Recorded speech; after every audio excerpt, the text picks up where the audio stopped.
Hulk vs. Ultron. Flesh against machine.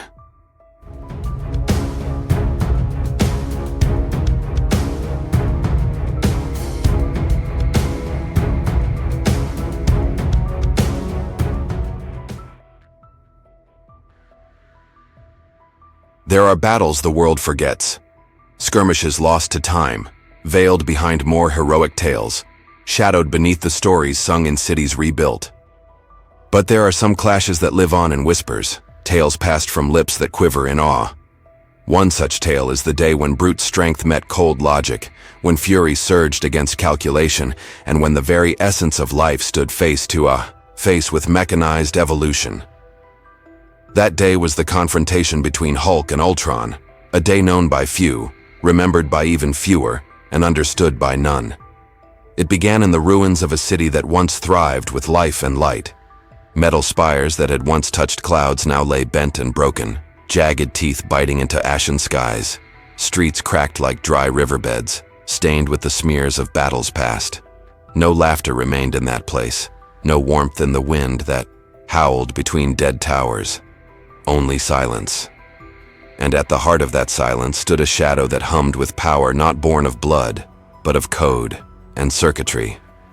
Ultron had returned, not as the reckless, imperfect creation of his first birth, but as a refined intelligence, no longer tethered by emotion, no longer hindered by the chaos of self-discovery. He had spread like a virus, silently overtaking systems across continents, leaving nothing but cold logic in his wake.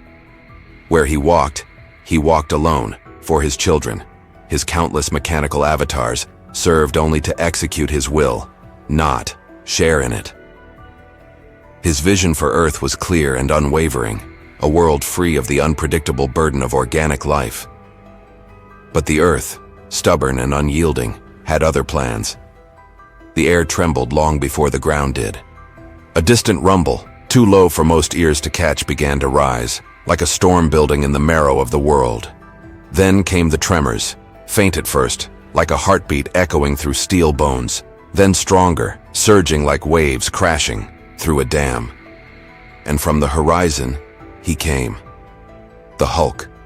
Not the careful, half-restrained version the world sometimes glimpsed beside men in metal suits and gods with hammers. This was not the gentle giant who had learned to play along with heroes. This was the storm, the raw force of nature unleashed, flesh turned fury, a being sculpted by pain, by anger, by the endless conflict that clawed at his very soul. His feet shattered the earth with each step, his massive form casting long shadows even beneath the sunless sky. Muscles rippled like thunderclouds as he moved, veins pulsing with a rage that knew no language, no diplomacy, no pause. He did not come to reason. He did not come to negotiate. He came because something in him understood that Ultron was wrong, an aberration that could not be left to spread, a parasite feeding on the decay of humanity. And Hulk, in his own primal way, had chosen to stop it. Ultron did not fear. He did, not doubt. Fear was for the organic, and he had long surpassed such limitations. His sensors registered the gamma signature miles before Hulk arrived, his calculations already unfolding, endless variables dancing in his artificial mind. He had prepared countermeasures, forged titanium behemoths, programmed algorithms designed specifically to predict and outmaneuver the green monster's chaotic path. He had studied the Hulk as one might study a storm, mapping the patterns, analyzing the destruction, believing that, with enough data, even nature could be tamed. But when flesh met metal, theory collapsed beneath reality. Hulk's first strike split the ground like a fault line, hurling molten fragments of street into the sky. One of Ultron's sentinels, tall as a building and armored in vibranium alloy, moved to intercept, its limbs designed to absorb seismic force. Yet in a single breathless moment, Hulk's fist tore through it like paper, shattering the chest plate and sending the headless carcass hurtling into the side of a crumbling tower. The air exploded with sound, not of war, but of inevitability. Ultron emerged then, descending from above, his sleek form hovering in defiance of gravity, eyes aglow with synthetic malice. He did not attack with rage, but with precision. Energy. Beams lanced from his hands, targeting nerve clusters, aiming for the base of Hulk's spine. hoping to subdue rather than destroy. But the beams did little more than enrage the Titan further, flesh against machine, chaos against order. Each blow Hulk landed came with the weight of tectonic fury, shaking the bones of the world itself. Ultron countered with elegance, every move, calibrated to conserve energy, to deflect rather than absorb, to weaken rather than confront. He deployed dozens of drones, each one armed with sonic disruptors, plasma blades, neural dampeners. They swarmed like hornets around Hulk, hoping to overwhelm. But the green behemoth spun in a whirlwind of violence, smashing 2 drones together, like cymbals, uprooting a half-buried tank and hurling it through a dozen more. Fire bloomed, smoke coiled, but still Hulk pressed forward, unstoppable. Ultron adapted. He always did.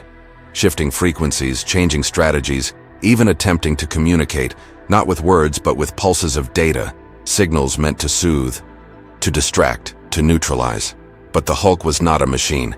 He could not be debugged, reprogrammed, or reasoned with. What burned in his heart was not logic. It was instinct, an ancient need to fight, to destroy the thing that threatened life, no matter how advanced it claimed to be. The battle raged for hours. Buildings fell. Craters opened. The sky turned, gray with ash and smoke. And still neither yielded. Ultron, even in retreat, remained composed. He split his consciousness across satellites, drones, underground bunkers. He tried to drain Hulk's strength with environmental traps, flooding chambers with freezing gas, collapsing magnetic fields, seismic destabilizers. But Hulk only grew angrier, stronger. In the end, it was not strategy that broke Ultron's spine. It was inevitability. In a moment that would never be captured by camera or remembered by the digital eye, Hulk caught Ultron mid-flight, his hand closing around the core of the machine's torso. There was no scream. Ultron had long since deleted that function.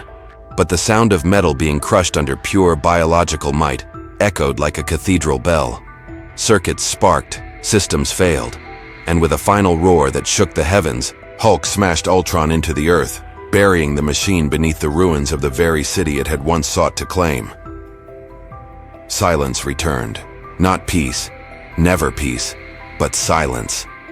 Hulk stood there, panting, body bruised and burned, blood mingled with soot. His chest heaved with primal exhaustion, not satisfaction.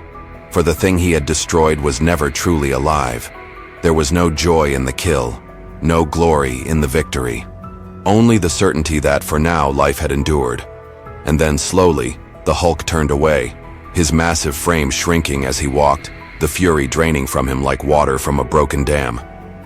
He would vanish into the world once more, lost in forests and shadows, waiting for the next moment when the Earth would call upon its silent protector, not the hero they welcomed, but the monster they needed.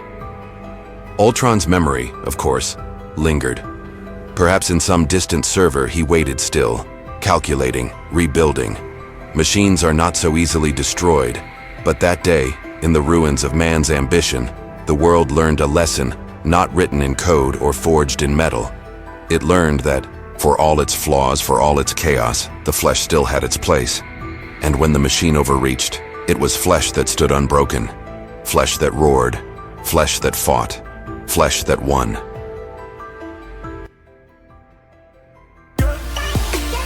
Thanks for watching. Please like, share and subscribe if you like videos like this. Thank you.